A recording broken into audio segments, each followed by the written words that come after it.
Hey everybody. Hope everybody is well today. And yes, this is a different angle of because I'm using the desktop version of YouTube Live for the second time. Technically the second time, well, technically the third time. Okay, and thinking, give it a whirl. This is, and now I'm using it. I'm thinking about how much I don't like the fact that there's this kind of block where you can't, if you go to, here's the problem, if you go to tweet, it shuts off the camera and the system. Okay, it really does. Yeah, that's a bit of a bugaboo. Okay, it's like, hey, why you got to do that? That's what it does. It shuts off the system. And so what you got to do is go outside the field of play, if you will, open up Twitter, paste your URL, type your title if you haven't pasted it already, and then move forward from there, right? Which might have Villanova. I'm typing Villanova wins NCAA finals, right? And then Oakland Raiders, Las Vegas Stadium bonds bad, but Clark County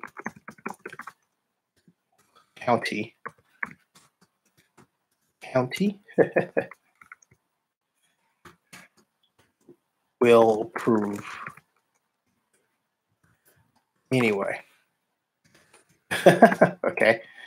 Then hashtag Raiders, right? And hashtag NC2A championship, right? Won't give me the championship part. Yeah, there it is. Championship. And hashtag live stream. These are all these things you got to do after you start the live stream. There's that tweet sent. Okay. Then we go back to, hey, there's 13 of you. Wow. ML Scott, how are you? And seeing you reminds me that I got to send out another spreadsheet of shares. I'll get it done. All right. Vito, how are you? And Joseph Binsman writes, evening, Nova Wildcats 2018 champs, truly a complete team, too good, very warrior-like. Raining threes on the opposition. How is that, right? I mean, just raining threes on the opposition. In fact, speaking of which, let me see what the stats were from that game. Because that was NCAA Finals 2018. It was a fun game to watch if you were a basketball fan. It wasn't fun if you were looking for something that was going to go in overtime. This was not your game. Villanova won 79-62 in glorious fashion. And in the process, we got introduced to, I guess you could call him a new star, Dante DiVincenzo, right? Who kind of looks like the actor James Caan a little bit. Looks like he could be part of the Caan family with James Caan and Scott Caan. If you watch Hawaii Five-0, you may have some idea, what I'm talking about, right? Even gives a wink before the camera. How about that, right? Shoots the three, turns around, gives the wink. Boy, I mean, that was cool. It was smooth, and it was obnoxious all at the same time. That's the only way to describe it, okay? They did steamroll, completely steamroll Michigan. That's one of the headlines that popped up into my face. This one on CBSSports.com. NCAA championship, Villanova steamrolls Michigan to win its second national title in 3 years. That's incredible. Philadelphia is now the region of champions, right? I mean, that's what we're seeing here. Okay, that's exactly what we're seeing here. And the other thing that we're seeing here is a website that won't move. Talking about CBS is not mine, and they were the number one seed. DiFincenzo shattered the game record for most points by a non-starter. Coming off the bench, he beat Luke Hancock, whose previous and now vacated mark of 22 points in 2013. And that came against, drumroll please, ding, Michigan. And Michigan finished 33-8. And Villanova was 36-4. And they started off shooting bricks. But you know what? They never stopped firing. It's like the Warriors on a bad day and then the Warriors on a good day all rolled into one. I mean, it was like brick, and then smooth butter, score. Wow. Crawford, however, says Michigan has nothing to be ashamed of. The better team won. Obvious by the score. Now, which would you prefer? This outcome or an overtime outcome? Me, I want an overtime outcome. This one was kind of like, oh, we know who's going to win. Oh, you know what I mean? That was this, okay? And the Crawford says this tournament saved college basketball. Don't think so. But however, what he's referring to, Crawford, is the scandals of payments under the table, prostitutes, sorority girls doing double duty as those who would pleasure certain basketball players who they wanted to select their school, or they were paid to want to cause the selection of their school over some other school. Okay, that kind of stuff. This does not end that. Having a great television broadcast does not end that. If anything, by keeping the light on the NCAA, it, if you like, spurs the new class of haters to dig deeper and find more problems. I mean, let me put it this way. Now, if you're saying, geez, and it sounds like you're one of those haters. You know, I'm starting to become one, because in college at UTA, before I went to Berkeley for my grad program degree in city planning, I work study. Think about it. Work study. My job was in the mailroom. Now, I'm not putting down anyone. It wasn't my intention to be a mail carrier out of college. Yet it was called work study. So what did I do? I learned how to sort the mail. Is that valuable? Yeah, it is. It's a basic valuable something to know if you need a job with the government, with the Postal Service, and you may have to work in what seems to be a fun environment, the United States Postal Service, and what I've seen in the offices I've visited. But I digress. My point is, it's work study. So why can't Dante DiVincenzo get paid work study, right? And why not Brunson? Why not others? And Joseph Binsman, one of our regular viewers, just commented. And what I like about this format over this, although I like this because it's clear. But what I like about this format is I can more easily see the comments. I can see them on both, right? This comes up on the live stream, but I can see these in this bigger font. Anyway, Joseph definitely didn't take away that there are dirty teams and coaches in college basketball and in collegiate sports in general. Michigan State is a big mess, and yet Michigan State got close. Michigan State was in the conversation, so were a number of schools. In fact, for every school, and you know what I'm about to say, for every school out there that may get caught, there are many more that are undoubtedly breathing a sigh of relief. Just like, oh, yeah, there but for the grace of God go I, right? You know that's out there. There, but for the grace of God, go I. Oh, terrible. Uh, so my point is that, does this save college basketball? No, I disagree. It does not save college basketball.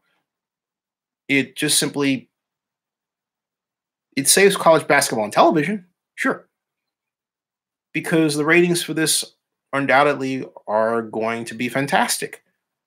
But does it save college basketball from the specter of reform? Or one could look at it as the angel of reform.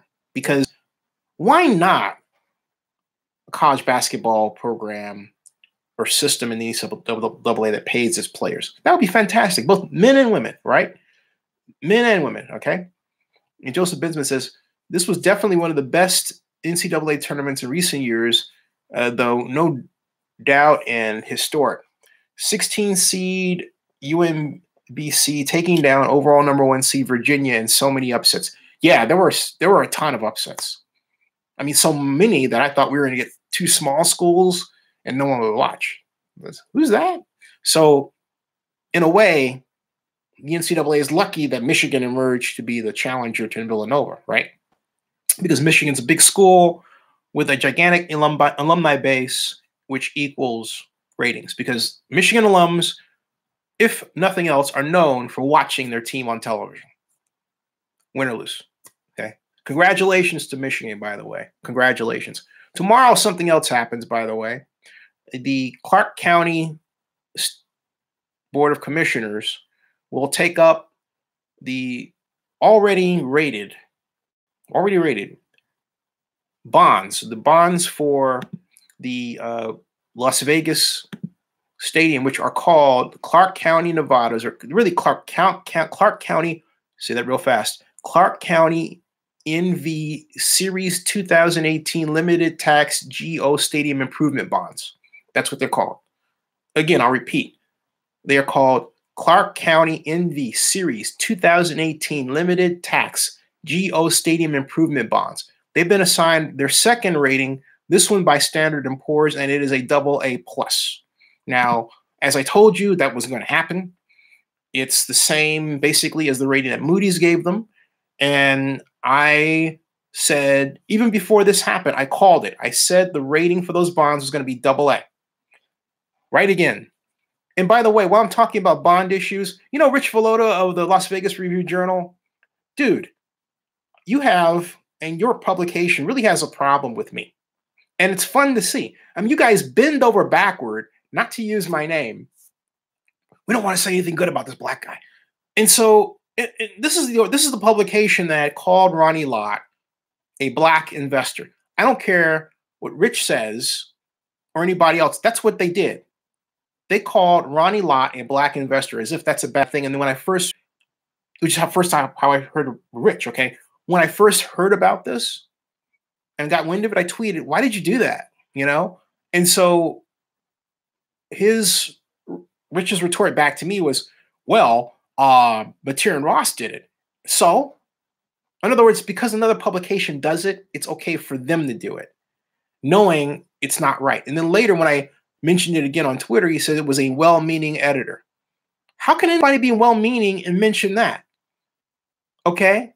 Because when you say black investor, it's like, how come you can't say white investor or Latino investor, right? You don't find anyone mentioning color in any other situation except when we have to do it, be involved. And the implication is, well, okay, it's less than. Or there's something different about this, as opposed to treating Ronnie Lott for what he really is, beyond race, an NFL Hall of Famer. He didn't say NFL Hall of Famer, Hall of Fame investor, right? Forms plan to keep Raiders in Oakland. That's not what the Review Journal said. It said black. So I don't care what Rich's explanation is. It was wrong. Now, I met Rich at the Las Vegas Convention Center, groundbreaking. Nice person, okay? like talking to him. But my whole point is what you say in print, to me, exhibits your soul. What you put out, it really exhibits who you are versus what you say and or how you say it. And that publication is owned by Sheldon Adelson, which put this whole Raiders situation in motion. They did. And I argue is still involved in it because, among other things, their publication is saying great things about it. And they've got Rich as their sort of assigned watchdog. And I'm not calling him a name, but that's what he is, making sure that good news is out there. And reason why you say, why do I point to Rich? Because Ed Graney was on the assignment at first. He's the guy that flew out to see me and Boss Man and interview us. All right. But even then, as much as I gave Ed, they did not use what I told them at all. It's almost as if they rediscovered, oh my God, this knowledgeable guy is we can't know, as opposed to telling it like it is. And then in the next breath, they will call themselves journalists. Okay. They're just itching. They would love to say something bad about me and not good at all. That's how they are. Black person's got to be something bad there. Got to be something bad there. But acknowledge him for figuring something out? No, they can't do that. Say my name. Say my name. I'm having fun with this. I'm having an absolute blast with this. Complete blast. I wrote bad bonds because of the forecast. And Rich, in his take, he mentions the Oakland contingent as if there's like more than one person talking about how bad the bond issue and the earthquake fault, which he mentions. That was me, folks. Now, a good journalist says Zinni Abraham says there's a fault nearby. He didn't even name the fault. It's the Decatur fault and it's 1 block away from the site. That's a journalist? No. Come on, all right? Come on. That's a journalist? All right? But you know what? Hey, I'm obviously getting under their skin. Yeah. Because they mentioned that there's a fault. All right? They mentioned that, okay? So I am, people have sent private messages. Some, I think John Lowry was like, oh, you're so upset. So he lives in Orange County. I'm so upset. I'm not upset at all. I'm very happy to see this unfold. This is not over. And I'm saying this to the number of you who think that an approval automatically means that something's going to work. Folks, I present to you many, many examples in history where that's not the case. Foremost among them, the Space Shuttle Challenger explosion. It got greenlit even though NASA was warned about the O-rings that Morton Thiokol had engineered and designed and assembled. And what happened when those O-rings froze? They were warned and lives were lost. Okay? Similarly, I am,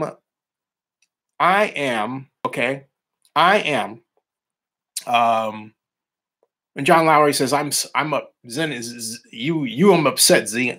Don't be upset. Oh, don't be upset. Oh. But the whole point is this, that the O-rings froze. And the discovery of what Morton Thiokol already knew came up in the now famous post-accident hearing, where the world came to know the name of Dr. Richard Feynman.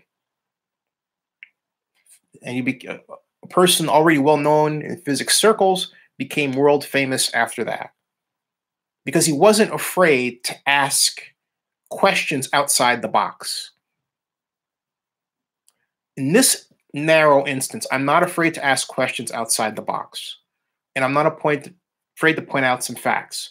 Fact, Las Vegas visitor counts have went down for the past 9 months. Rich was forced to acknowledge that in his column.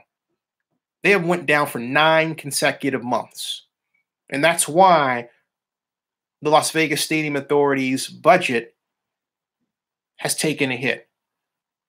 the overall rate of growth in the stadium tax month to month, the average has been negative 81 100ths of 1%. And depending on how you play with February, it's either negative or slightly positive. In either case, it's on the edge. And it puts Clark County in the unenviable position of having to nervously watch its stadium tax revenue every single month, basically for 30 years, not to mention these months already. They've already been on what I call a death watch, because if these things go south, all right. So, okay. So, Crawford says, I don't want to sound sick, but this stadium has Challenger-like similarities. I agree with you. I completely agree with you. It does. All right. It does. And what I'm saying to you, hey, Malcontin, how you doing? And Aaron Blaylock says, you may be right, but what good is it if the team doesn't care about us or want us to be here, be there? Every good. The whole point is you're going to know why what happened. And by knowing that, you can say, okay, let's go over lessons learned, right? And then also let's go over lessons learned that are unfolding over there too.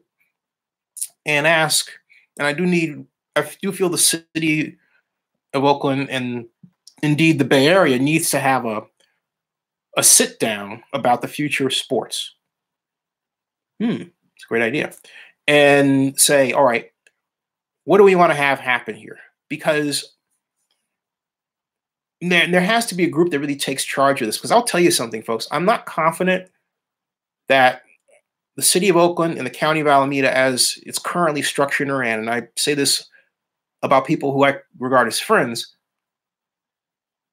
are of a mindset to really build the kind of sports network of organizations that we need to continue to take advantage of the venues that we have and then build on them and build new ones. Okay. In other words, infrastructure development. Now, Dave Cavall making his offer could very well be, and I'm not certain about that yet, but well, I think it could very well be the tonic that snaps us out of our collective lethargy. There's a lot of excitement around the A's wanting to build buy our Coliseum for $135 million. There's a lot of excitement around that. All right. Malcontent says, I hope the mayor, city council, and the county focus on getting the team to pay their debts back to the public. Malcontent, I have some bad news for you. The current county council doesn't seem to be of a mindset to do that.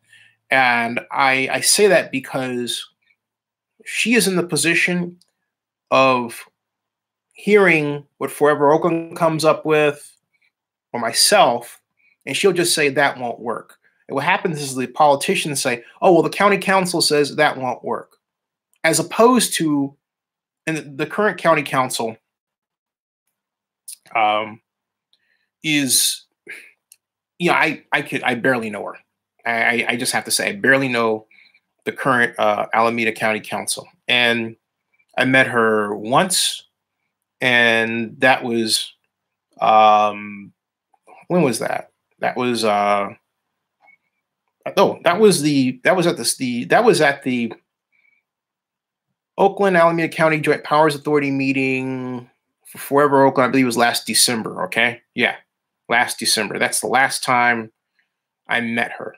And it was very brief. Okay. It was a very brief conversation about a technical issue.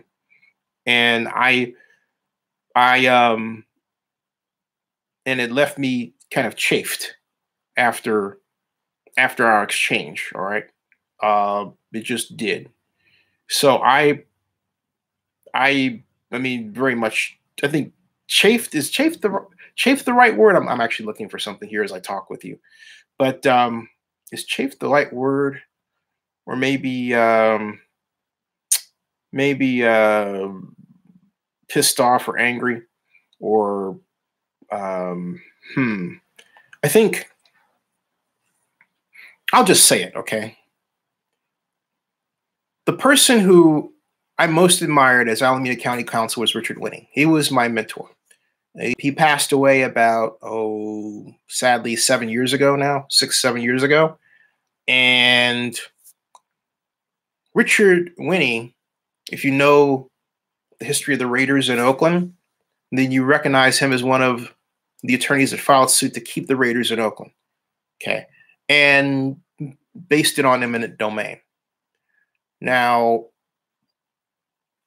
the way that case actually came out was such that the Raiders, they won on a technicality, and the technicality had to do with what was called the Commerce Clause.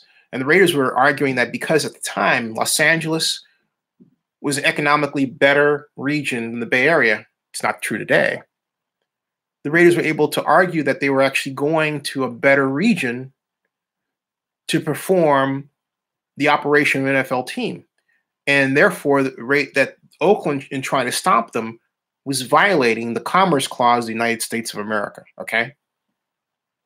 But my point is that Richard found an argument, and I'm not convinced that Donna Ziegler, who is the county council of Alameda, is of a mindset to do that.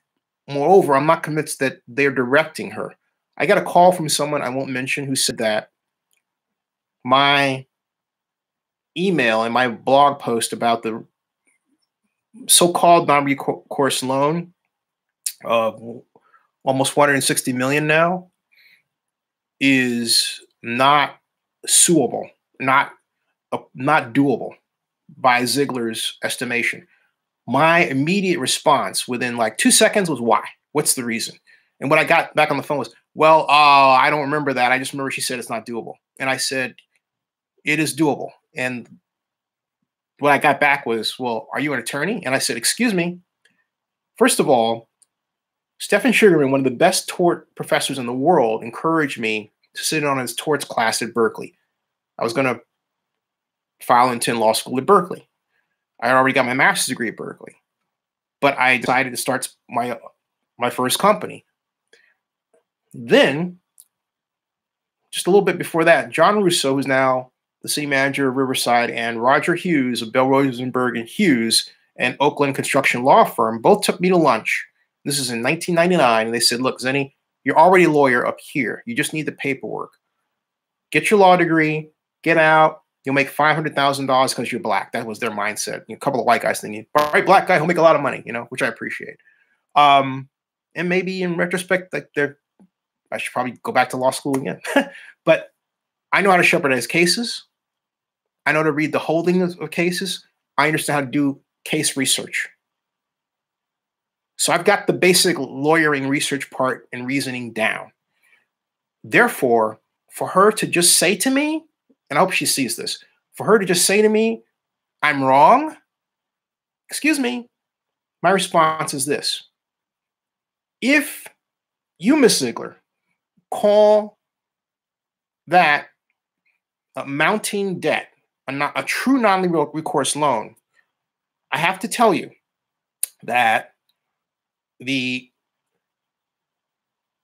California Appellate Court, in its evaluation of a lawsuit filed by the Oakland Raiders against the National Football League, called, and this was in 2001, specifically March 12th of 2001, if memory serves, said that non-recourse loan was actually a payment. And so by making that determination, they have already cast a shadow on what I call the precursor to the NFL relocation fees of today. My point is this. If the court is going to call it a payment and not a non-recourse loan, then it calls into question what it really is. They can't go by the wording, Ms. Ziegler, that you guys are writing. And here's the other point. Our own financial analysts, and I've said this before and I'll say it again, are saying, hey, look, the Joint Powers Authority needs to figure out a method by which this money is recoverable. That's in black and white in the financial report for the JPA. Okay. You know what really bothers me about this whole deal? You think about where we are at with the Coliseum Joint Powers Authority, and I'll tell you where we're at. We're at the sum total of all the work that needed to be done that was never done by anyone running the Joint Powers Authority because they and the system of people working with them have been collectively lazy. Oh, don't give us any more work. Okay? I've heard that before. They don't want to do that work. They want to do work that they think should be prioritized, not something from the public. It's what they think. All right? Hey, John Marks, how you doing? And I'll get your comments. 32 Assassin says that Dave Caval's taking everybody in the right direction. Black Lion Supreme writes, it's not just the Raiders wanting to leave the city of Oakland. They're washing the hands of the Raiders issue. Yes. And hey, John Marks, how you doing? John Marks says that I'm a black version of Perry Mason. Thank you. Thank you. 32 Assassin says, I think 2018 is it for the Oakland Raiders. The city won't extend. The team won't push. But begs the question, where are they going to go and how much money are they going to spend and who is going to spend that money? Will Uncle Sheldon raise his hand and say, I'll do it? Will it be the Faritas brothers? My point is, none of this is a done deal. None of this is over. Like all things in life, they just take on a different form. Okay? But because of the very tenuous nature of this, it's not over. Malcontent says, exactly, Z. I emailed this commentary in your video to several council members, one county supervisor, and their senior staff. They never responded. No. And thank you, by the way. Actually, you know, Malcontent, I will say one thing. One person, I'm not going to say who, the Coliseum JPA said they got your email, and they were like, wow, who's this? This is great, you know?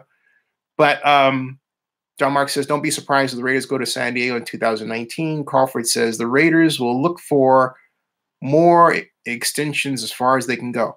All I can say to you folks, watch the cost overruns, and I'm saying again what I said last night. Hey, welcome to Zenny62, by the way. Thank you, and nice having you here. I'll say what I said last night, and that is this. Only 1/4 or thereabouts of all of the bids for materials have been received. Just 1/4, not all of them. Just 1/4. So you already have the tariff. We have a number of other factors that are going to play, including the unique design of the stadium itself. The tariff's a big deal. And that was never factored into the guarantee maximum price of $3,980,000,000. I'm going to round it to 1.4 billion. Fine. Okay. I said 3 billion, didn't I? Oh God. 1,398,000,000. Sorry. I keep doing that. And so John Marks calls Vegas a joke. I don't call Vegas a joke. I call Vegas the new Reno. What do I mean by that? Well, what I mean by that is this. I was visiting Reno with my mom because my mom likes to go to Reno and gamble in memory of my late stepdad. So, and I'm really happy with the fact that I've changed to where I go with my mom to places that she likes to go. I used to not, but then she had Chester, and I'm not a gambler, but out of my love for my mom, she'll come to the Bay Area and I'll meet her in Reno, or now since I'm here. By the way, I have some great news to report. Speaking of my mom, it's the first time she smiled in 4 days. She feels a lot better. So thank you all very much for your well wishes.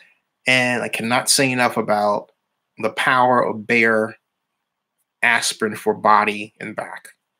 Okay. So thank you for asking, ML. Scott. Yeah, that's You know, thank you. Thank you very much. So, yeah, it made my day. She looked up, we were watching the game, she smiled like that. And that was great. Yeah, praise God. Absolutely, Emma Scott. Praise God. Thank you all very, very much. Thank you all. Thank you. Yeah, hard time, hard time. But get back to my point about Vegas and Reno. I was talking to this bartender. That's cute woman. This was 2011, and it wasn't night. It was like 10 o'clock, and there was me and one other guy there who actually is on my video. He's a security guy who is starting a YouTube channel, and I interviewed him. And I believe she's in the video too. But she was telling me that in 2009, because I said, "Where are all the people?" She said, "Oh, people don't gamble anymore."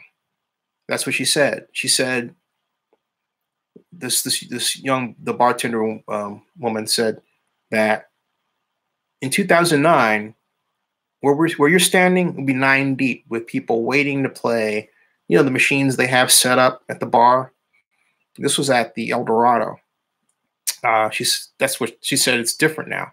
Vegas is headed in that direction. So what's going on in Vegas is a fundamental structural change that Reno went through a good 10 years before.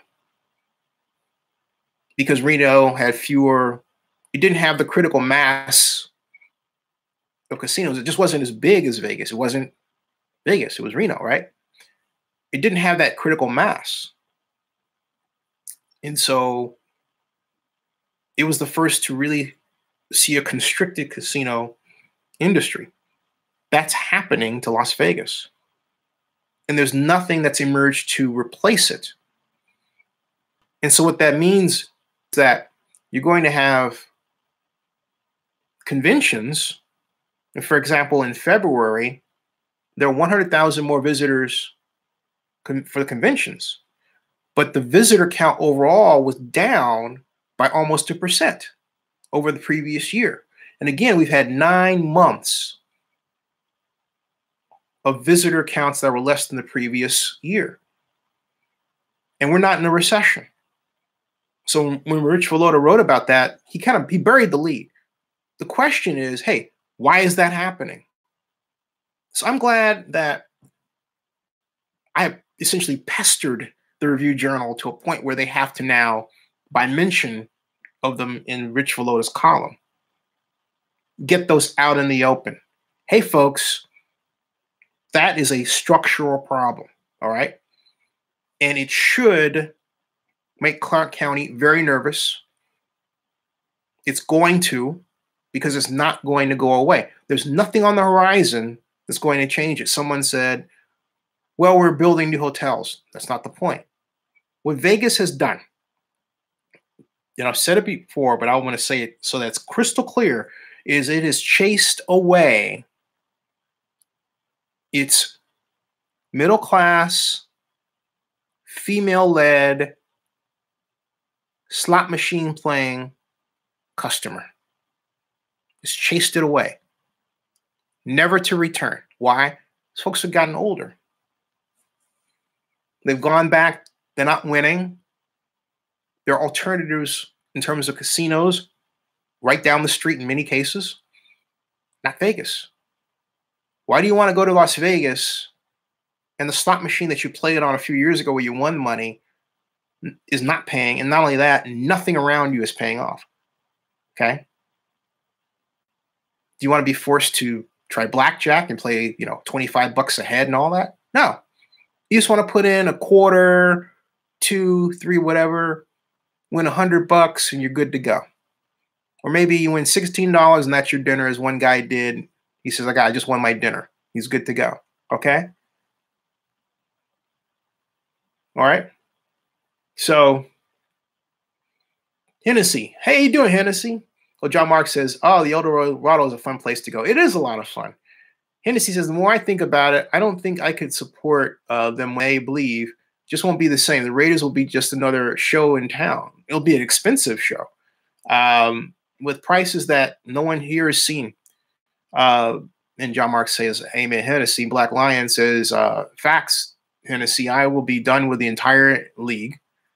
John Mark says, at least a lot of people in the Bay Area will leave the Raiders fan base once they leave for Vegas. That's true. I mean, Badane said that he had 1,100 people from Oakland visiting, and I'm thinking, dude, don't recite a number like that because your season ticket fan base is what, 20,000, and you're gonna say 1,100? Bad, bad. And then when you see those prices, no way. So John Mark says, Joseph Binsman says, love blackjack, but definitely should try slots more. Yeah, but you know what? You're going to try a slot and they realize, hey, they're not paying. Balconton says the smaller local casinos around California are also attracting many of the casual gamblers. Macau attracting some high rollers. Right. The international statistics for visitation in Las Vegas show that the majority of visitors come from Canada, from international perspective. Locally, of course, it's California by a lot, by a factor of perhaps 5-1 over its next largest sender, if you will, of tourists, and I believe that's New York. Okay, New York, Indiana, in those areas. All right, but the statistics are fascinating. Georgia too is one of the top 5. Georgia, I believe. But my point is that California is the largest sender of visitors, and it's gone down because of not just the housing issue, but I contend the slot machine issue. Again, their seed corn was the middle class, mostly female contingent that went into Vegas, sit down, have their cocktail, play their slots, win some money, see a show, enjoy a nice hotel room because they would gamble a lot. And that's it. Okay. That's it. And that's it. John Mark said 1,100 people in Oakland just got screwed. Who's your daddy says so many people in neighboring states like California, Arizona, and Idaho can get their casino gambling fixed within a couple of hours drive in their home state. Exactly. Or less. Or less. Crawford says 1,100? If they don't realize how hard it's going to be if it happens, laugh out loud. Black Lion says there's a nice casino in Sacramento. Yeah, there's Sacramento, there's Cache Creek in the Bay Area. There's a couple in the Bay Area. Aaron Blaylock says the NFL has gotten too distant from its fans. I'm ready for something else. And Aaron, the NFL's basically pricing itself away from its middle class roots, and that's a bad thing. Oh, hold on a second, folks.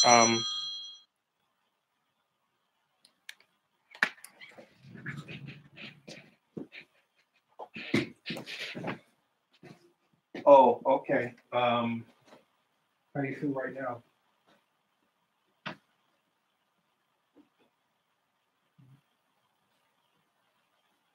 Okay, I'll clean it up when I get downstairs.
Okay.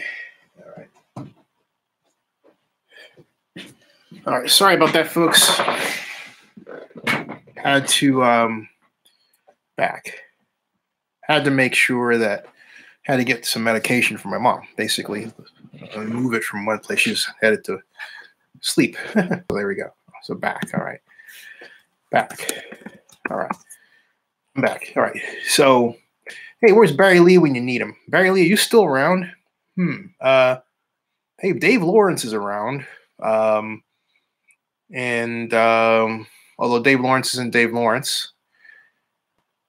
So one of those folks who has another name.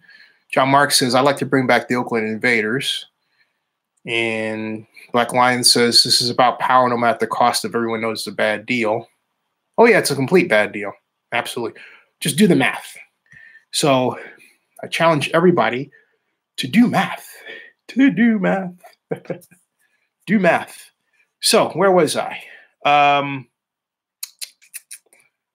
Crawford says football will be back in Oakland. Oh, definitely. Football will definitely be back in Oakland.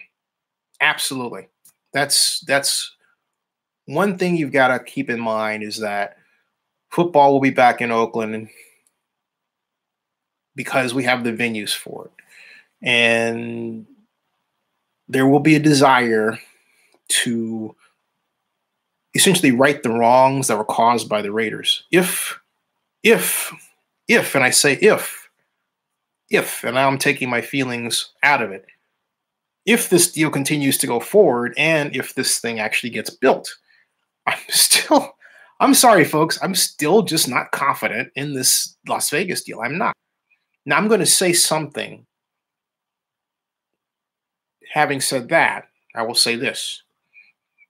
You have to admire the focus that Clark County in general has applied to this even though it's gone too fast, it's to be commended.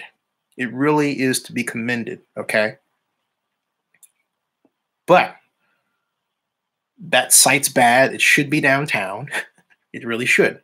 It should have its own hotel complex. It should be like what was originally proposed in 2013 through 2014, which is a mega sports complex on the north side of Las Vegas, right? But it's not, okay? So go Cal Bears. Someone says, where will football be played? Where won't it be played? Gosh, look, if the A's build at the Coliseum, why not football at Howard Terminal? Ooh, I kind of like that. Why not football and other sports at Howard Terminal?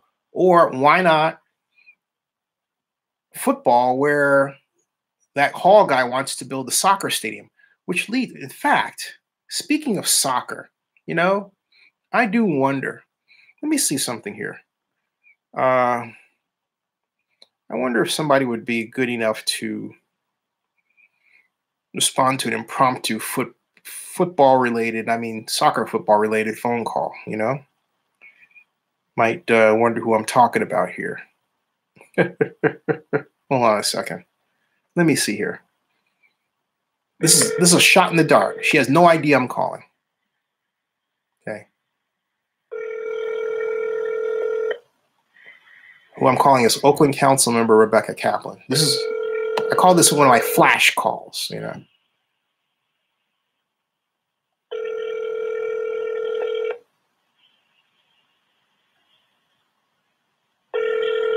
Ring, ring, ring, one ringy dingy, two ringy dingy, three ringy dingy, four ringy dingy. Black Lion Supreme says, we have to fight Kevin KD, just like the Seahawks fans did to stop them from moving to LA. The problem in Oakland right now is that, I'm going to be honest with you, I think the electorate is so different. And thank you for calling the office of Oakland Council Member at Large Rebecca Kaplan. If you're receiving this message during normal business hours, we are currently on the phone or assisting other constituents. We appreciate your call and hope that you leave us a message, and we'll get back to you. For all scheduling requests, or if you are with the press or media, please email sthao@oaklandnet.com. I dialed the wrong number. For Chief of Staff Shane Tao, press 1.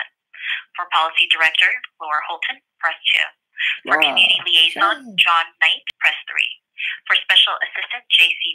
Well, you get the idea. That was not the number I intended to dial. It was this other one.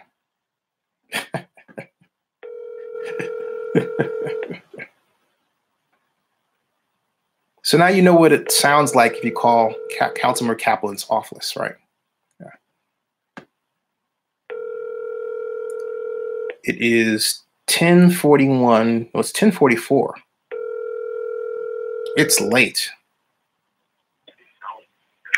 Hi, thank you for calling. Sorry I missed you. Please leave a message and I'll get back to you as soon as possible. Thanks. Hey, Councilmember Zinni Abraham, I was calling to talk to you briefly about the Hall soccer proposal that you were kind enough to send. Thank you very much. I will talk to you later. 510-517-7565. We were going to be on live, Zinni62 on Monday. All right, I'll see you later. All right. So anyway, all right, tried that one. She was kind enough to send me that proposal. And what is it? There's a guy named Mark Hall of Hall Equity in Walnut Creek who has met with Scott McKibben, the executive director of the Oakland Alameda County Coliseum Joint Powers Authority, and Oakland Athletics president Dave Cavall, and presented this concept for a professional soccer stadium. He has franchise rights, he claims. In fact, let me read to you what I was sent in total, so you can hear it, right? Hear what it's about if you haven't already, and I'm going to assume you haven't already, and make your decision, you know, as to whether or not you think it's a great idea, right? Let's see here. Kaplan.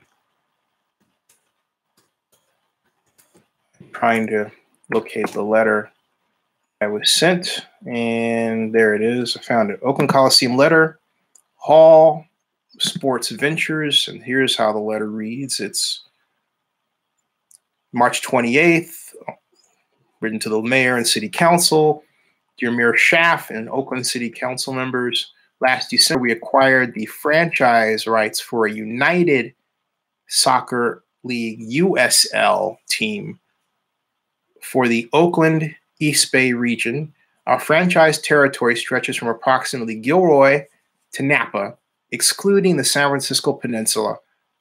Over the last 3 months, we have been exploring potential locations for a stadium of 15,000 to 18,000 seats with various communities throughout the East Bay. These discussions have naturally resulted in a series of recent meetings with Mr. Scott McKibben, Executive Director of the Coliseum Authority. 2 weeks ago, we met with Mr. McKibben, Mr. Dave Cavall, President of the Oakland Athletics, to explore our desire for a multi-sports complex on the Coliseum site. Our vision for the future of the Coliseum complex includes a new baseball-specific stadium for the A's, a new soccer-specific stadium for our USL team, yet to be named, along with facilities for youth tournament play. Also included would be extensive new supporting commercial development. Some very early preliminary renderings of these ideas are enclosed with this letter. The Oakland Athletics proposal to acquire the entire complex for $135 million earlier this week has prompted us to submit this letter encouraging you to consider an alternative approach. In concept, our proposal would entail acquiring a portion of the 135-acre complex, leaving plenty of room for a new stadium for the A's. Specifically, we desire to acquire the Oracle Arena, and adjacent land totaling approximately 44 acres. We would also need an access easement to the BART Station pedestrian bridge. We are willing to pay $85 million for this portion of the property. This would leave the majority of the property, including the Coliseum, for the future home of the Athletics. Furthermore, we are willing to match the Oakland Athletics offer of $135 million for the entire complex in the event the A's decide to relocate to the Howard Terminal. That's how they put it, or another site. It should be relocate to the Howard Terminal site or another site. We strongly support the Oakland Athletics' desire to remain at the Coliseum complex, and we believe they are able to do so much with such a large area of land, 90 plus acres. Actually, it's 108 acres. After all, both the Peralta Community College site and the Howard Terminal site are small fractions of the size of the entire Coliseum complex. It would be our intention to build a soccer-specific stadium on this land, a youth tournament facility for volleyball, futsal, lacrosse, and soccer, and supporting parking and commercial development. In the area, we desire to bring a professional box lacrosse team and a professional futsal team to supplement concerts and events. We sincerely hope that the Oakland Athletics stay at the Coliseum complex, as the synergies between a sports complex with 2 stadiums, an arena, a youth tournament complex, and supporting retail and hotels will be truly fantastic and in keeping with the history of this property, as well as establishing Oakland as a major hub for youth sports. We agree with the A's that this is a critical moment for the community. Therefore, before entering into an exclusive negotiating agreement with the A's, the entire complex, please consider the greater interest of the community of sports fans, including the up-and-coming sport soccer, lacrosse, and futsal in the future of the Coliseum complex, diversifying the community's sports options and does not risk Oakland's reputation as a sports town on a single team. Thank you for your consideration of these suggestions. Let's score a goal for Oakland. Mark Hall, President, Hall Sports Ventures, is actually located in Walnut Creek. Now, I was excited about that until I heard the crack about Oracle. Now I'm not so much. My feeling is this. You know what? Let's just keep it simple. If the A's want to buy it, let the A's buy it. Nobody else. And here's the reason I say that. Because we always have someone else who has an idea, who wants to crowd out the other person. We need to move forward. And what's neat about this proposal that has been brought forth by Mr. Hall is that if you think about it, this represents, it represents $215 million in interested money going to the Coliseum. You got 135 million from the A's, 85 million from Mr. Hall. So I have to revise that. Actually, it's 260 million,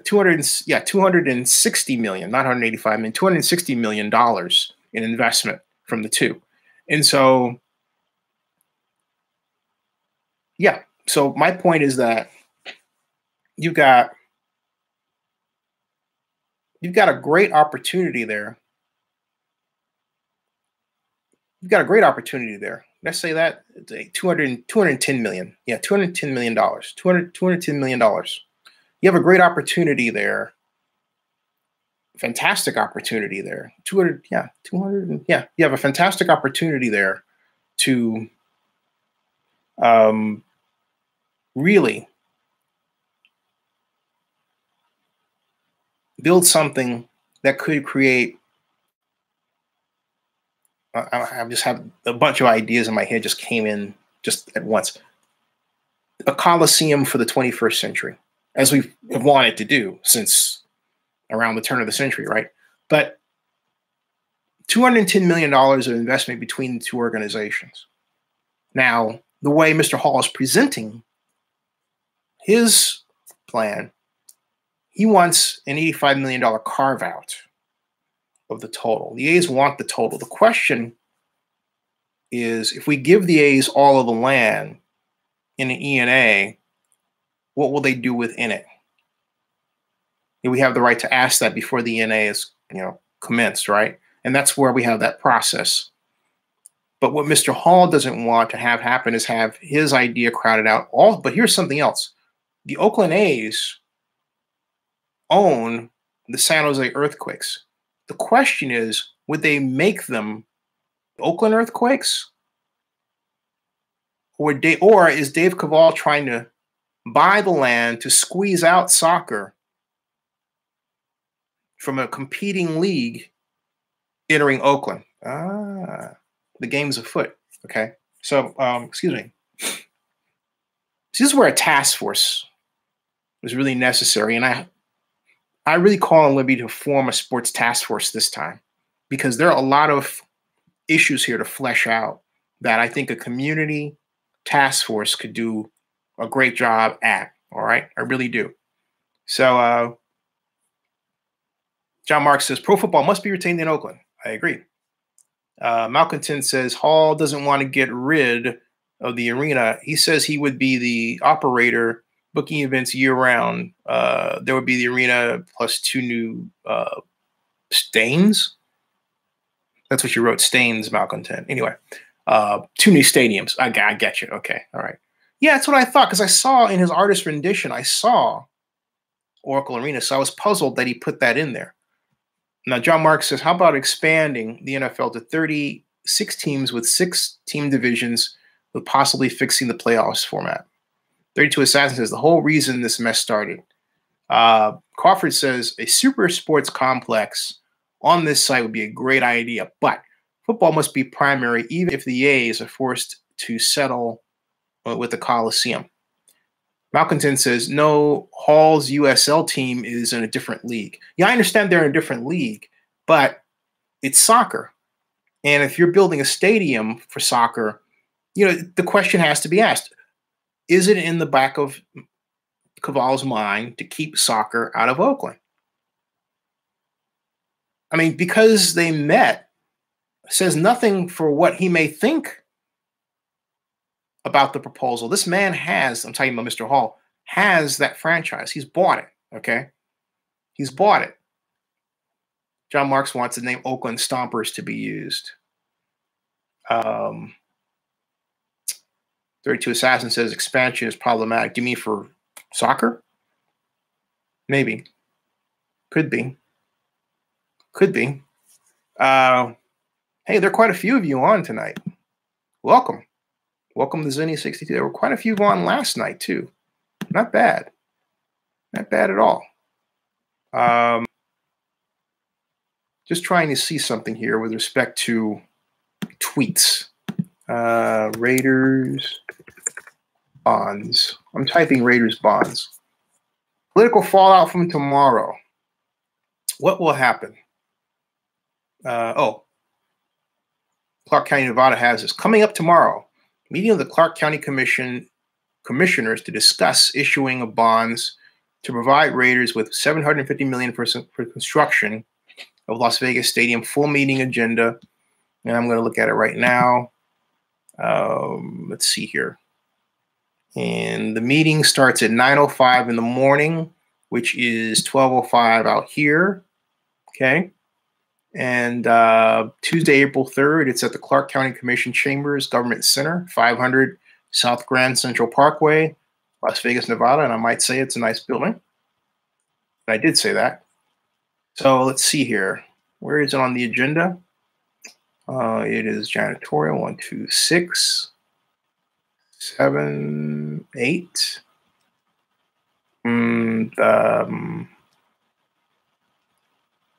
Zones 14.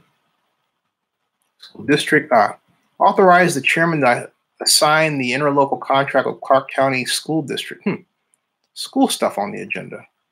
Business license, social service, aviation, public works. Let's see here. Budget and finance. Okay. Today, Clark County Water Retention, University Medical Center, General Administration. Boy, this thing is way down in there on the agenda, isn't it?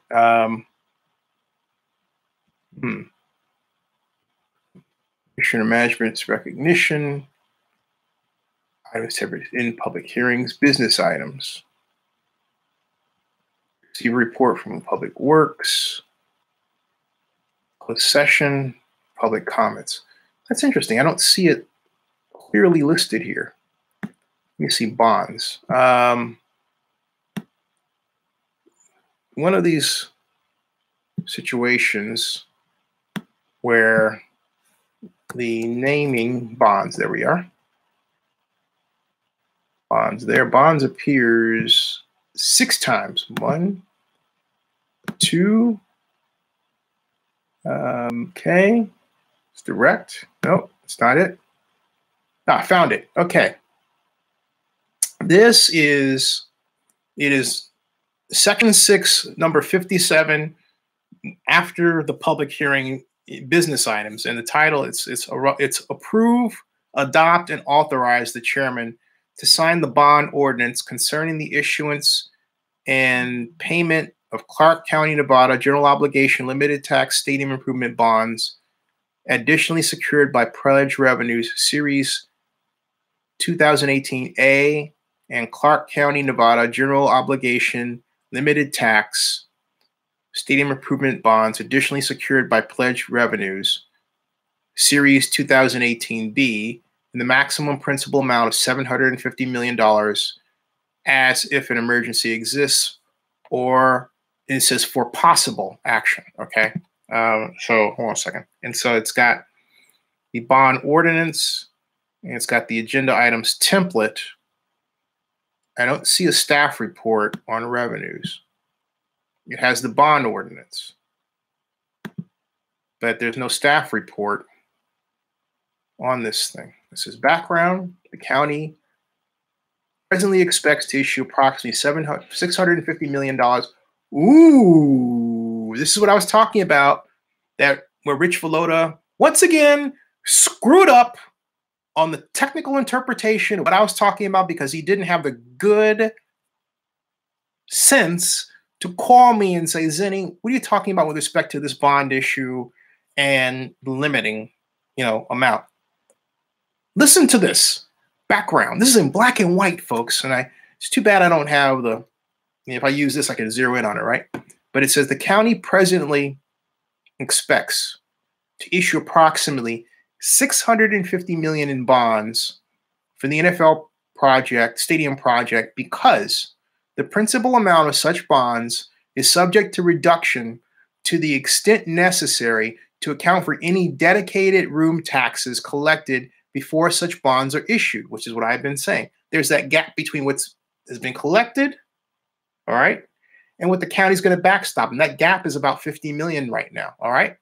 It says the combined amount of the total of the bond proceeds, premiums on the bonds, accrued room tax revenues prior to the closed bonds, and interest earnings will not exceed $750 million. Okay? But it says the county is presently expected to issue approximately $650 million in bonds. Oh, you got that? Not $750 million. Okay? So Villanova takes this to Stephen Hill and says, we're going to issue the entire amount of bonds. No, you're not. Okay? It's right here in black, and excuse my language, fucking white. It is right here it's in the report that accompanies the agenda 57 for tomorrow. Okay? It's here. Wow. And I'm going to download this puppy and then repost it. Wow. Right here, man. I got your evidence right here. The bond ordinance authorizes the issuance of the Clark County, Nevada General Obligation Limited Tax Stadium Improvement Bonds, additionally secured by pledged revenues, Series 2018A, and the Clark County, Nevada General Obligation Limited Tax Stadium Improvement Bonds, additionally secured by pledged revenues, Series 2018B. Taxable? Ooh. In the maximum principal amount of $750 million, paying the costs of issuing the bonds, providing the form, terms, and conditions of the bonds, the security therefore, and other details, connections therewith. Okay? So they're basically saying, all right, the maximum principal amount is $750 million. But it expects to issue $650 million because the debt management policy says they're only going to backstop that much. They're not going to backstop more. Okay? They're not. So that gap remains. And I'm telling you, if those visitor counts keep going down and that stadium tax revenue does not go up, Clark County is not screwed, because they said, and this is what I was told by email by one of the people who I'm not going to name because they're very kind enough to, keep me informed, that sort of thing, over a 2-year period, because I'm not going to give up my source. But this person was kind enough to tell me this. All right? Hold on to your hat if you haven't seen it before, because it is, worth hearing. And it goes like this. It says, excuse me. It says right here. I have to scroll down to find it. It's in a nifty thread.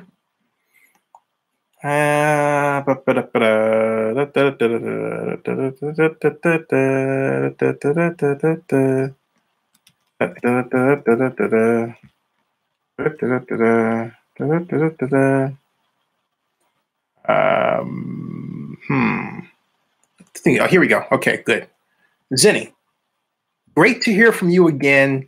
You certainly have put forth some significant effort in analyzing the numbers for the Vegas Stadium financing, and I applaud your efforts to try to get your arms around this transaction.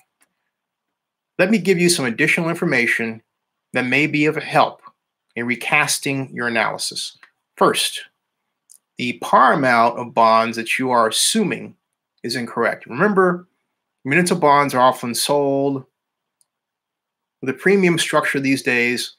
Such will be the case with Clark County Stadium bonds. Then you have significantly overstated the par amount of bonds to be issued. Actually, I didn't. Next, the coverage required 1.5 times debt is not a variable in our structure. Rather, it is a constraint. What this means is that the coverage will dictate the amount of debt service in a given year, and that debt service cannot fall beneath the coverage requirement. In other words, what he's saying is, hey, look, if we don't have the money to cover the debt service, we're not going to do anything. He says if the coverage requirement, when compared to the project's annual revenue, cannot be met, we would simply reduce the par amount of bonds to be issued. This is contemplated in SB1, and this is a safeguard against issuing debt that cannot meet the coverage. In other words, issuing money that basically causes them to dip into the general fund. Okay? By the way, the growth in annual room tax revenues that we are assuming for bonding purposes is far less than the level of growth. Blah, blah, blah. A couple of things to think about. Then he talks about, he says that this past week we had Standard & Poor's and Moody's in Las Vegas to conduct their rating review for the stadium bonds. We presented them with the relevant data, assumptions, and other materials that will allow them to assess the credit risk for these bonds. We expect to receive the ratings for these bonds in the coming days, and our belief is that they will be rated at the same level as current Clark County debt, AA, which is what I said is going to happen. In addition to this, the county is utilizing a team of 7 bankers led by RBC and JP Morgan. The financial modeling and estimates produced by our team of bankers continues to reflect our ability to meet our coverage requirement in light of the more conservative assumptions we are using for this transaction. Their calculations match those produced by my office as well as those produced by Public Financial Management. Thus, we feel confident about the numbers and projections. Generally, what that means is that the other bankers simply use their numbers and recast them. Mainly because, look, the bankers want to make a fee. So they're not going to stand in the way of this when you got $750 million on the table, because that represents a fee, a gigantic transactions fee for them. So when I read this, I'm kind of like, yeah, okay? But I'm still thanking him, all right? Thus, we feel confident about the numbers and the projections. I hope that this information is helpful to you, and please feel free to contact me if you have additional questions. I hope that all is well. And so I said, hi, I'm back from Orlando. And in Orlando, I said, say, can I use part of your email and mention your blah, blah, blah, okay? Then I said, here's a more pointed reason for my concern. The Las Vegas Convention and Visitors Authority released their February visitor estimates, and they are not good news. February 2018 visitors were down from 2017 by 0.6%, and year to date, and I said 0.8%, I was wrong, 0.6%, and year to date for 2018 versus 2017, they were 2.2% fewer visitors. I checked to see the components of this change, but I also went back in time a bit to the great year of 2015. Then, Las Vegas Convention and Visitors Authority data shows that while visitor counts were up from 2014 to 2015 by about 1 million people, total available hotel rooms were down by about 10,000 rooms. In other words, lower room inventory cannot be leaned on as the culprit for lower visitor counts. In February 2018, visitors were down, but convention goers were up by almost 100,000, even as room inventory was down 0.6%. In total, from last year in June, we have now seen 9 consecutive months of visitor declines when compared to the previous year for that month. 2017 was less than 2016, and now the first 2 months of 2018 are less than 2017. That dynamic impacts the stadium hotel tax revenue picture. Okay, talk to you later. Best, Zinni. So then I got this response. Hello, Zinni. As an update to the information that I previously sent to you, I can add that Moody's did indeed, in fact, reaffirm the rating of these bonds as AA1. As I am sure you are aware, this is a high investment grade rating and reflects the continued confidence on the part of Moody's with regard to the county's financial position, prospects, and the bonds. We expect the ratings from Standard & Poor's will come in later today. Further, with respect to your notes regarding the room tax, we have performed and continue to perform various stress tests on the room tax revenues and the county's ability to meet its debt and revenue requirements. Now listen to this, folks. This is a normal process, but given the somewhat unique characteristics of this transaction, we have stressed our model even further. The purpose of this is to better understand the latitude we will have under unexpected circumstances. These tests reflects the very conservative protective features that we have built into the enabling legislation and the bond structure, coverage reserves, conservative estimates, and so on, are reasonable safeguards against aberrations in future revenue performance. As always, I hope that helps. And so one person running for office responded, said, thanks, Zinni, some good points. But the real issue is what the bonds borrowing support. A $2 billion football stadium or the kids from Nevada, whose education system ranks dead last in the United States. All right. So that is, but the point is that gives you a picture for the fact that the county reps are concerned. You don't analyze something that much. You don't run scenarios that much unless you have two things going on. First of all, you've got a visitor problem. And again, folks, I just use numbers that anybody can access. All you got to do is do some math. It's right there in black and white. The Review Journal could have figured this out, but hey, they're in the tank for their boss who got this whole thing started to begin with.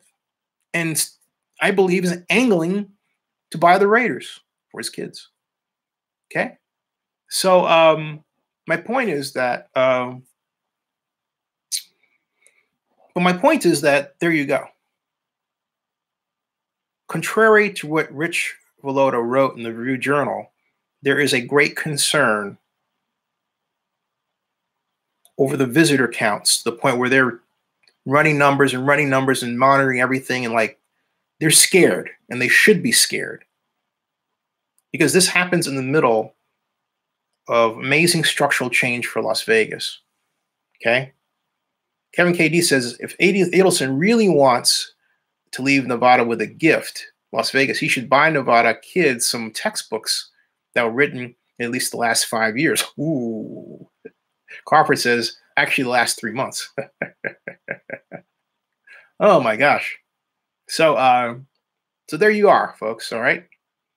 There you are. What are you guys talking about? The corruption? Catch up with who? Black Lion was saying exactly, loss of the Raiders cannot be placated with any substitute. You know what? In my view, since the Raiders are going to be different back there, I look at it this way. The Raiders, the Oakland Invaders, whatever is born in Oakland will be of Oakland. Its DNA will be Oakland. The Raiders in Las Vegas will not be the Oakland Raiders. They won't be the Raiders as you recognize them from a standpoint of fans. And Don Webb basically gave everybody a freaking signal. If you didn't hear loud and clear what he was trying to tell you, I'll repeat. He's saying, hey, look, the fan experience is going to be different in Las Vegas. We're going to have a different kind of fan. When you hear someone say that, who's building a stadium, folks, that stadium is not for Raider Nation. It's for something that you've never seen before. Okay? So in that context, I think it's best we open discussions about building a truly Oakland football team. Maybe call it the Invaders or whatever. Maybe giving it that flavor, that sauce that recreates the Raider mystique, makes it loyal to Oakland. Truly Oakland grown, Oakland owned, Oakland local. Okay? And East Bay. Because look, I'm sorry. In Las Vegas, they're not going to be the same. You won't know them. You already don't know them by the PSL prices that they're posting. Forget it. You forget it. Forget it. Oh, and if Adelson's kids wind up owning them, you're really not going to know them. You can kiss that goodbye. I mean, look, you're going to have Dr. Death there. The black hole is, with those PSLs, who will be able to afford to be in the black hole unless the Raiders give them PSLs and create that by investing their own money, which the Raiders will have to do in order to create an artificial fan base. Okay. Ugh. Bad stuff. Bad stuff. Kevin KD asks, does Mark Davis truly know about the issues with the bonds? No. But Mark Bedane does. And I say no because Mark's doesn't have that kind of mindset. It's not that he can't, but he wants you to give him the basics and a little detail, but not much. The detail, that's where Mark Bedane comes in. So Mark Bedane has driven this. As a friend of mine told me, Bedane does all this, goes to Davis for sign-off. All right? A long-time friend. Somebody that Mark Davis actually knows, too. Pretty well. All right? So it is 2:18. I'm going to wind down to get out of here at 2:30, folks. And I want to thank everybody for tuning in. You guys have an interesting conversation here. Let's see here. That will be the way that Mark Davis is very important.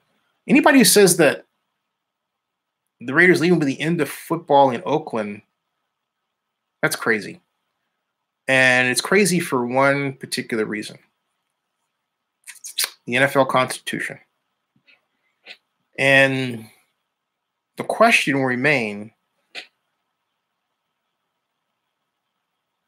I think what the NFL will do is leave it open because you don't want to chase away someone who can pay billions to put a franchise in the Bay Area where the Raiders are doing well. You don't want to chase that away if you're the NFL because the market is proven. So anybody who would tell you that the NFL isn't coming back to Oakland, they're fucking nuts.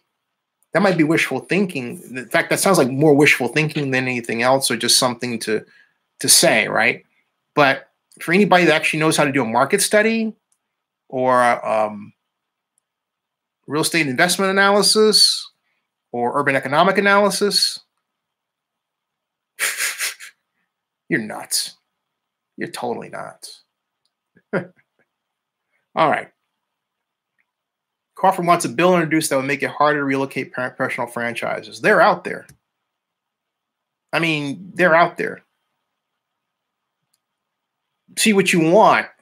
If you really wanted to be vindictive, okay, you put the bill out there and make it retroactive, and then have it pass Congress, a Democratic Congress, so that actually makes the Raiders' actions illegal in Vegas. Oh boy. But, I have to say this. Vegas deserves a large event center. What I don't like, and I've never liked, which is why I don't like the Amazon approach. I don't like cities being pitted against each other for economic development, giving, in the case of Jeff Bezos, who's worth $100 billion, another, what, $2 billion to $3 billion economic incentives? That's nuts. But that's what we have going on today. All right? That's what they're going to have going. That's what we have going on today. Okay. Dave Lawrence says, I think Davis is someone backing him to move there. He's giving away Oakland and parts of San Francisco in the East Bay. Well, he had Sheldon Adelson, but I believe he still has him. Look, I've said it before. I'll say it again. When all else fails, just look at what's in your face. And what's in our face is Sheldon Adelson's publication being a cheerleader for the stadium when at first their boss was screwed by Mark Davis, used his publication to announce that he was, dissed the project for, almost 4 months, and then all of a sudden turned around about face, and they've been cheerleaders. That doesn't happen by accident, folks. It happens for a reason. Adelson wanted this to happen. If he didn't want it to happen, he'd have killed it some time ago. He wants this to happen. All right? That's it. Inman Forever says, do you think eventually purchase the land, the Coliseum? I don't quote. You said, do you think we'll eventually purchase the land, the Coliseum, and build it? I mean, the A's? Yes, I do. If that's your question. I don't understand their question. Black Lion says, Davis has Jones also. Yeah. Let's see how that goes. Kevin KD says, I don't believe in coincidence, especially when it comes to mega rich people. Me neither. But you have to remember something. Jerry Jones and Mark Davis are not as rich as Steve Bisciotti or Stan Kroenke.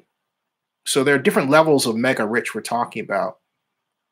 Jerry Jones was great at using the Dallas Cowboys to gain leverage from the public in Texas. All right? That's the difference. Okay?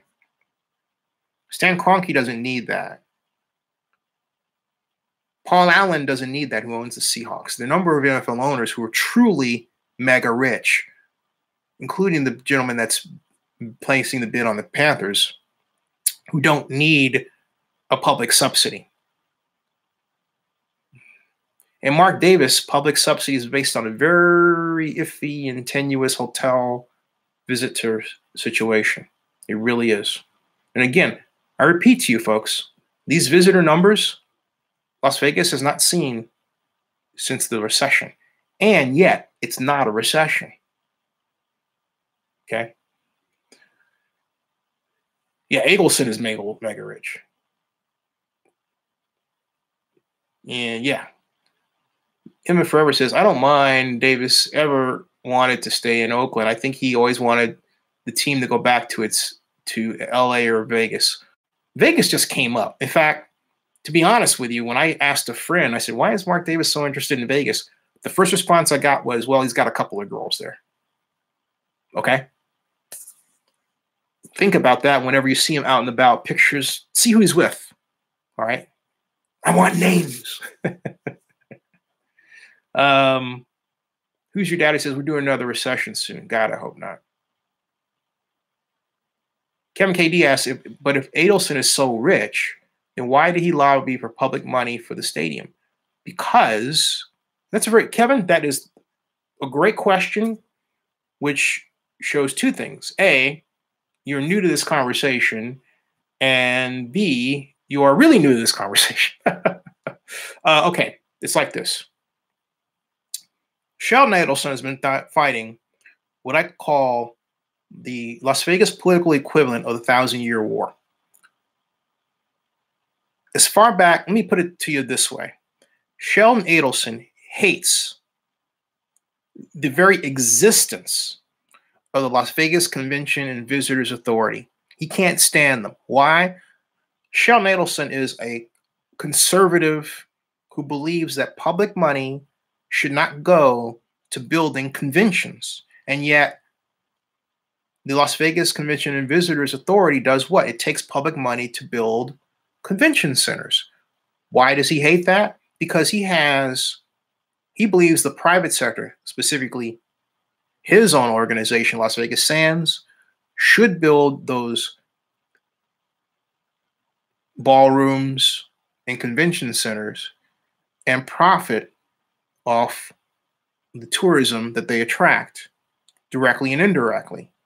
So here comes Mark Davis, thanks to Napoleon McCollum, who worked for, maybe still works for, Sheldon Adelson, looking to build a new stadium. Adelson has an idea. He sees in Mark Davis a way to siphon off a huge chunk of hotel tax money that normally would have gone, as it was originally planned, to the Las Vegas Convention Center expansion, to something else, a football stadium, thereby capping off that money.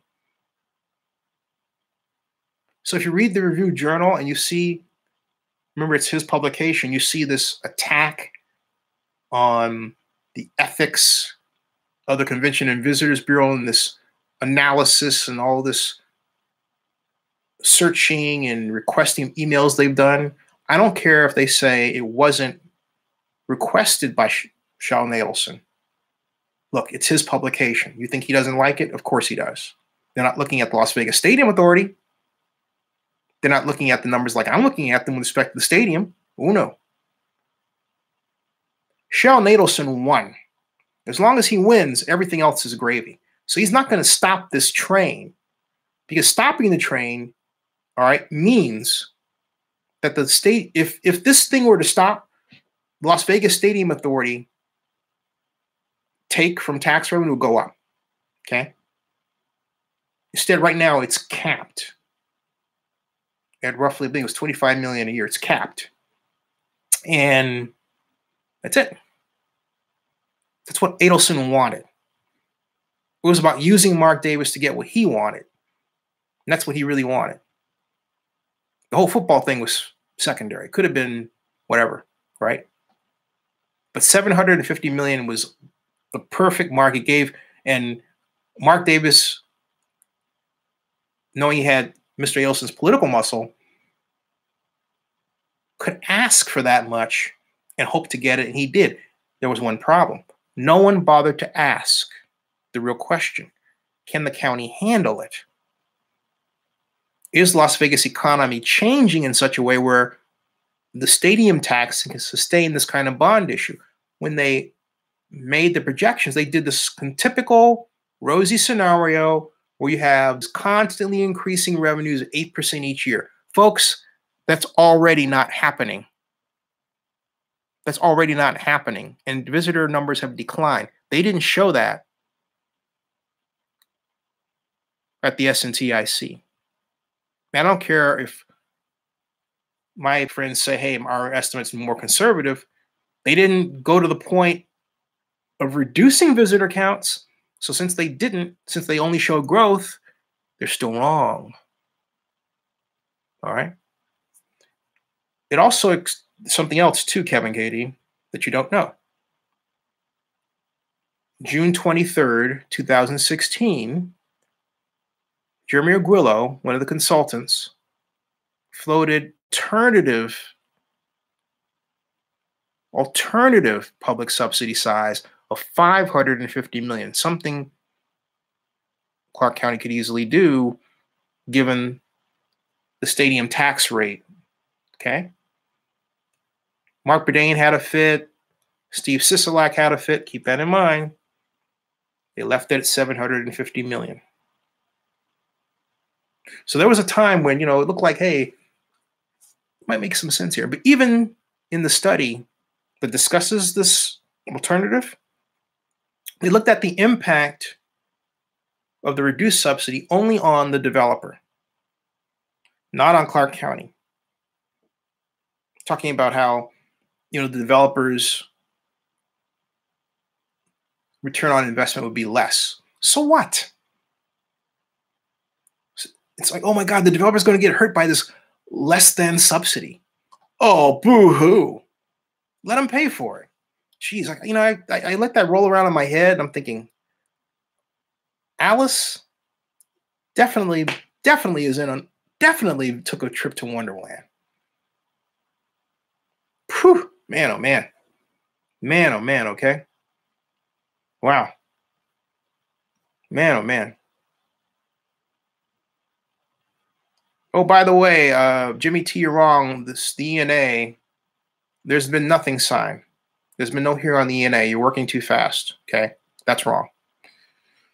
All these people who come on here not knowing what they're talking about really drives me crazy sometimes.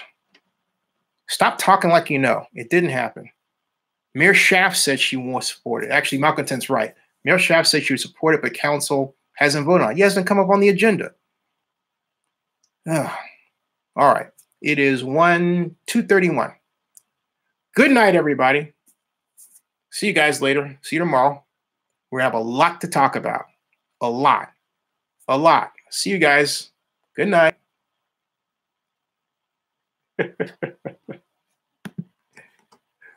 I'm saying I'm typing good night. All. Dilly dilly. Dilly dilly, Crawford. Dilly dilly. Yeah, I'll write that. Dilly dilly. Dilly dilly. I wrote dilly illy. Dilly illy. Dilly, I like that. Dilly illy. Dilly illy. I like that. I like dilly illy instead. Dilly illy. Dilly illy. Good night, everybody. I'll see ya. See ya.